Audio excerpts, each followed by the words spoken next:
Caleb Williams the answer for the Bears? Man, I hope so. I've been rooting for this kid since he was a freshman at Oklahoma. And I must say that last night slightly increased my doubt about Caleb Williams. Last night was not a great sign for Caleb Williams because I still wonder about his accuracy and his poise under pressure, because if you can't make crucial throws in this league accurately and with some poise and command, you will fail. As you know, accuracy is it for that position. And he throws too many under fire wild rockets to me. He just has a history, it dates back to college, of just throwing wild rockets in crucial moments. And they come out, it's got the quarterback whisperer, Ben Johnson, who's going to script his first 15, and he looked sensational. He was in command, in control, on time with everything except the last throw, and he goes 10 of his first 10. And the last one, he pulls off another great escape, which he is great at. And he's on the run to the boundary, and he just whips it up the sideline and hits DJ Moore right there, boom. And it's just vintage Caleb. That's what he can do best. So he's 10 for his first 10. And from that point on in this football game, he went 11 for his last 25. 11 for 25. It won't work in this league because you're missing too many key throws. The first one came mid-second quarter. They're up 7-3, and it's 4th and 3 at the 25. And Ben Johnson said, let's go for it. And it looked to me like DJ was pretty open in the middle of the football field. And Caleb whips another wild rocket that missed him badly. 3 yards. Yeah, missed him by 3 yards. If you complete that and you score, it's 14-3 against the kid quarterback, the rookie who's just like deer in headlights for the while. Maybe you just pour it on him and you misfire and you barely keep Minnesota afloat. And then we go to the end of the game. It's 2:33 left. And the Vikings bust the coverage. And DJ runs free up the left side of the field with his hand up in the air, like here I am. And Caleb sees him, and I think he just tried to be a little too fine with it, and it's the wildest rocket of the night because it misses him by 10 yards. He overthrows him by 10, and it looked like the safety just complete, because the safety's scrambling. He's not going to get there. If you put it anywhere in here, it's going to be a touchdown, and it's going to save some time and maybe turn the tide in that football game. So to me, when I look at even his rookie year, he was only a 62% passer. It's not good enough. That was 31st in the league in completion percentage. And he took 68 sacks as a rookie, which by far led the league. And it's because his default in his head is, I can escape. And nobody can escape better than this kid. Listen, he has got supreme athletic ability and strength in the pocket. Yeah. He is hard to get on the ground. But where's that long run, where's that going to get you? Okay, so you escape, and then what? Can you complete the pass? Because Jalen can escape, and obviously Lamar can escape and kill you with his speed, but they can also stand strong in the pocket and just pick you to pieces. Right. Okay? So I'm not sure if Caleb can go for 4 quarters picking you to pieces from the pocket. So I still have doubt. You don't think he's the answer for the Bears? I'm just He not definitely sure. not I the hope answer, so. Skip. Yeah, you're firm on this. You're talking. Nah, it's what he showed me last night was exactly what you said. His escapability. Oh, like that's Lord. his ability. That's what he do. It's a superpower. That's what he did as a Heisman Trophy winner when he lost 5 games, and all he did was escape all year. Yep. I mean, this dude lost 10 games in college. You know what I'm saying? He lost 5 the year he won the Heisman Trophy. He did. And he just don't have he got escapability, but he don't have the ability that NFL QBs need, and that's winnability. Winnability. He don't know how to win these games, man. So I definitely say he's not the answer. He looked good in the first half, though. He came out, he dropped it, he escaped, and every time he do something good, it's off of his escape. He escaped, and then he throw it down. Second half come, he's trash. Every drive, he's trash. They move the ball on one drive, and that drive is all runs. It's a 15-yard run, a 12-yard run, an 8-yard run. That's all Ben Johnson and creative runs. You know what I'm saying? Yep. Yeah. I don't like it. Ben Johnson probably don't like it. He doesn't like it. So, hey, I don't know how long the leash is, but I don't expect too much from Caleb Williams in the future. Yeah, I was really interested to see this game because I watched Chicago in the preseason, and I'm really excited for what Ben Johnson was going to do for Caleb. Yep. Yeah. Ben has a huge offense, and custom tailoring it to a kid with his skill set, I thought it was going to be really fun. They look good in the preseason. Caleb's ability to scramble is really, really kind of unique. He has athletic ability to kind of worm his way out of the pocket, and he has enough speed to get away from defenders, but does he keep his eyes up? Can he complete the ball downfield? That is like the next evolution that we need to see. Starting out 10 of 10, he looked great. He was on time, rhythm and timing, ball was coming out. Yep. ESPN showed the graphic of getting the ball out, 1.8, 2.3. He knew where he was going with the ball, rhythm and timing, looking great. Then the second half, it dried up, and it dried up quick. And to me, when you have that escapability and you're running around and you can't make a completion down the field, like, we have an issue, right? You're not playing with rhythm and timing. You're not creating on the move. And what I really feel for Ben Johnson's offense is they need that heavy run. They need that heavy action. I like DeAndre Swift. I think DeAndre Swift's more of a 2. I think they need a big thumper. I think they need something dynamic, kind of like Sonic and Hedgehog, how they have in Detroit. I think they're missing that. So when you're missing that component of the game, it really stymies the play-action game, and that's where Ben Johnson wants to get you. So I really just think, Caleb started hot, not a great finish. Run game left him out to dry, and then that really kind of dries up the play-action game, really where they want to kind of hurt you.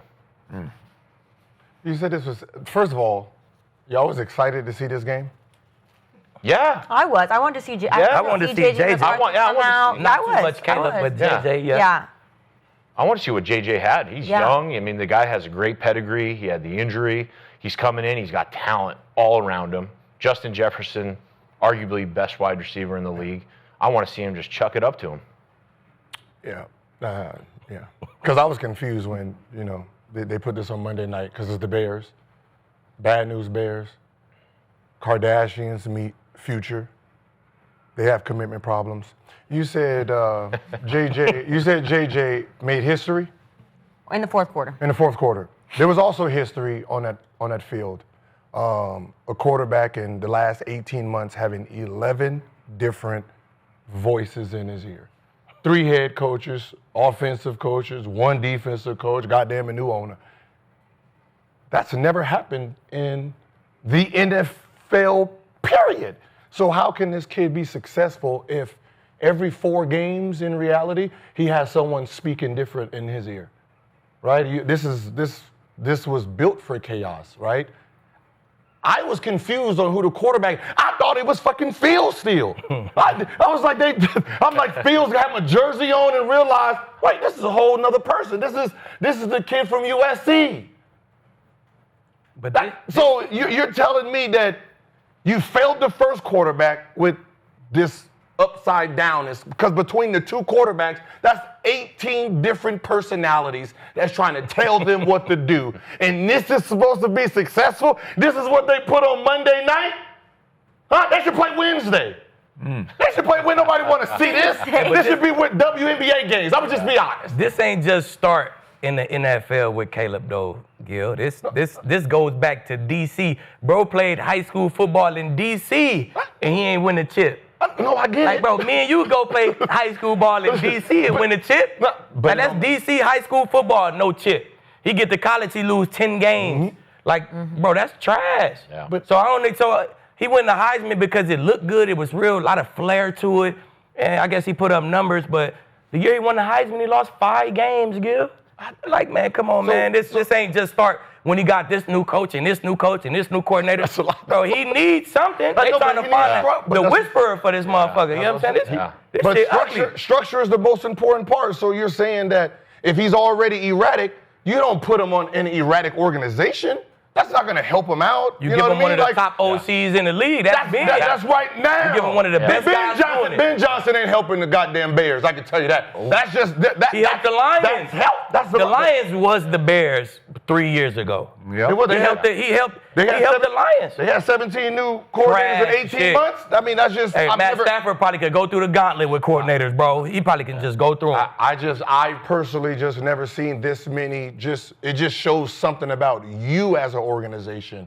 If you can't commit to something, right? That's where it starts. It starts from you first, then it moves forward. I mean, he should go back to 1940, 1930, when the quarterback just went in and called his own plays. Because at this point, just go in there and call your own. Just call your own fucking plays. Because at this point, anything that comes in your ear is actually irrelevant. Because now you done got this habit, had to change it for this habit. Like, it's so many different personnel. No, but Ben Johnson was supposed to be the answer. You know, like he just got there. That's new. He got now. You got to erase the other three coordinators. You got to erase everything they told you, right? You got to erase the last two coaches that just told you, right? This ain't even a full 2 years. Ben Johnson told him to throw a slant on 4th down. Throw a slant. DJ gonna be open. Mm-hmm. He missed that shit by 3 yards. Like, maybe my last coach told me don't throw no slant. Nah, come on, bro. I'm just missed a slant by 3 yards. Like, come on, fam. It just sounds like excuses. Last year it was the O-line. Oh my gosh, the O-line. Caleb didn't have time. They fixed the O-line, so now this is a new excuse. No, the excuse is the guy. The excuse is the organization.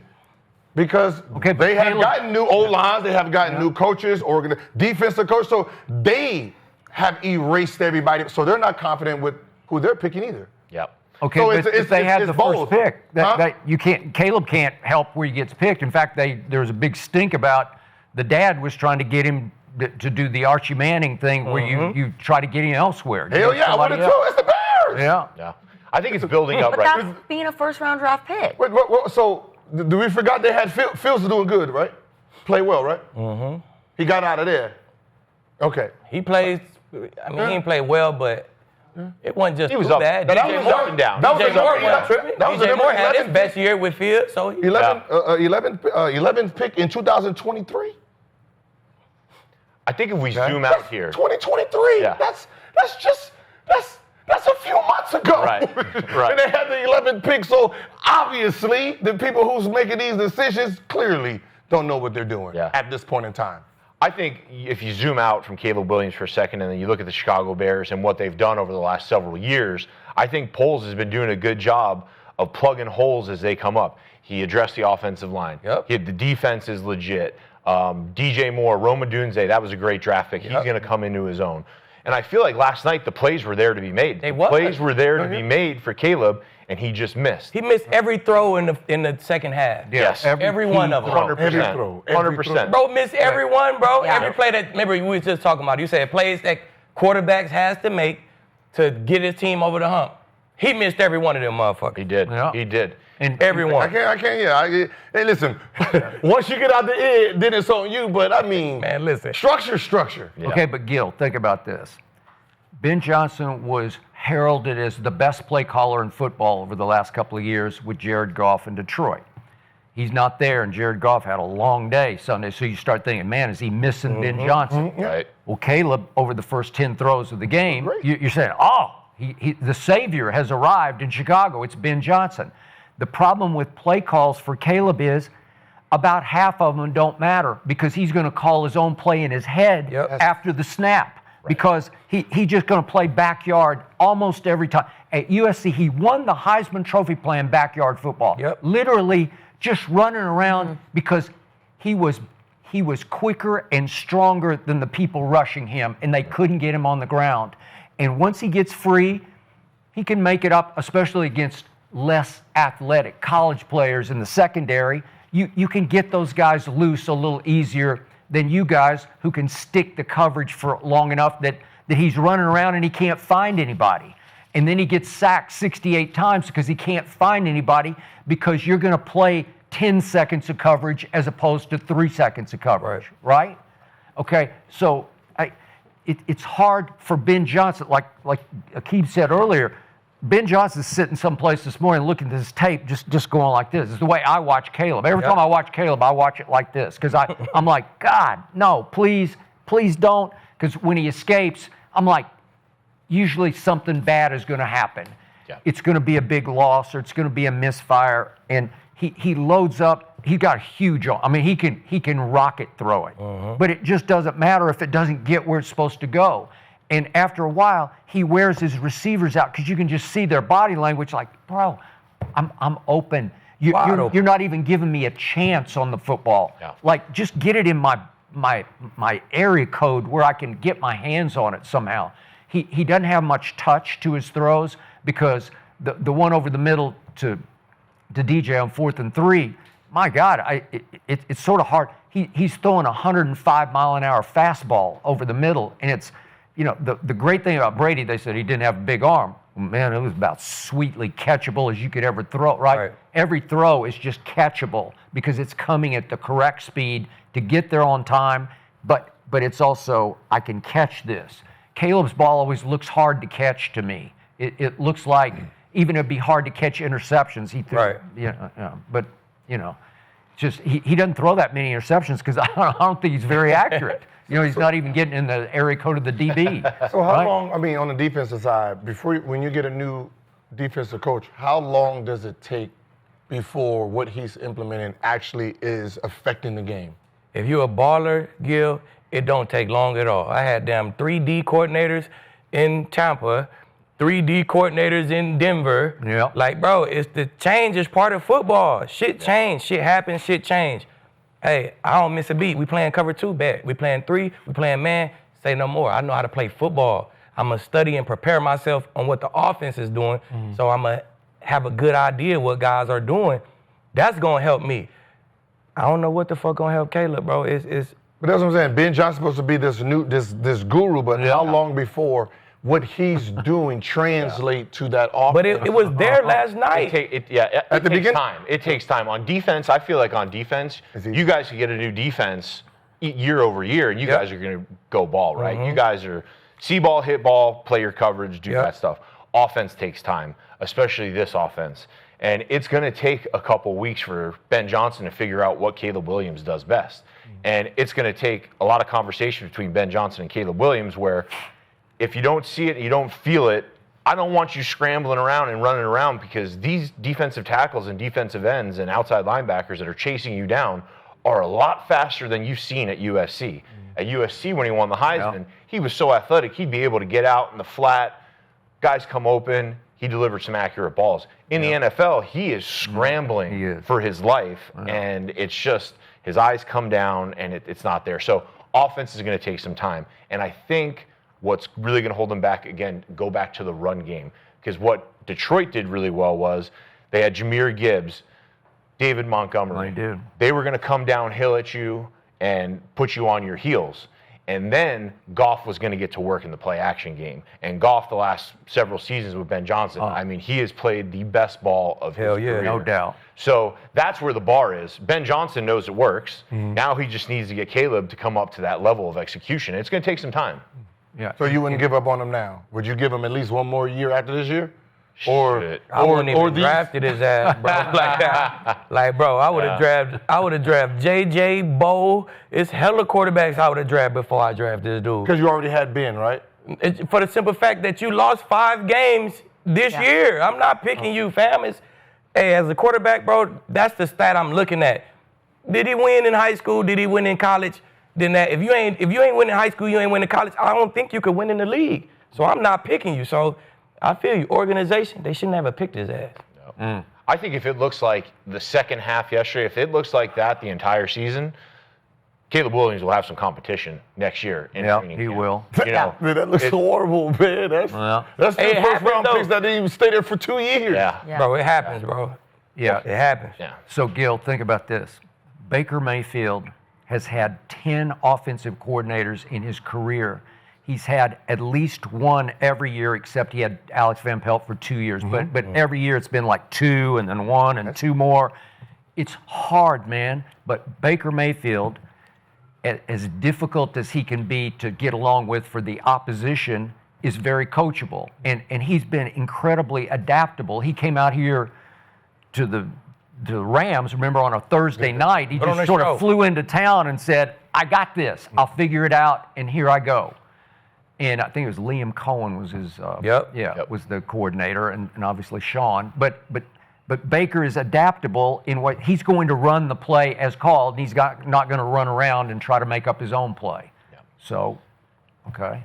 And the other point about Chicago is you're talking about what a sad sack organization it is. So last night at halftime, they honored the 1985 Chicago Bears because it's all they have in that city. And I worked there. I know Chicago. I lived there. But think about this. 1985 was a long time ago, and that's all they got. And they were great, man. This before your time, but I know about them though. We know about 85 Bears. I know about everybody knows about the legendary 85 Bears. Yeah. history lessons and shit. Hey, that defense was as intimidating as any that ever stepped on a football field because Buddy Ryan invents the Bear defense, the 46 defense, and man, they're still honoring the 85 Bears because they haven't had anything to cheer for since 1985. And if they've missed on Caleb, which you believe they have, and you're right there, and I just root for him. I like him from Oklahoma, but I'm hanging in. But the doubts are screaming at me like wrong, and yet Chicago, to your point, that's the last time anybody's going to want to see them on Monday Night Football. Like they'll give it one shot because Caleb's interesting because he's so controversial. He's been controversial a little bit and off the field and with his family and all that. So he's still a lightning rod up against JJ from his draft. Let's see how they go against each other. So I was excited about it, but I was more excited for the fourth quarter than the first quarter.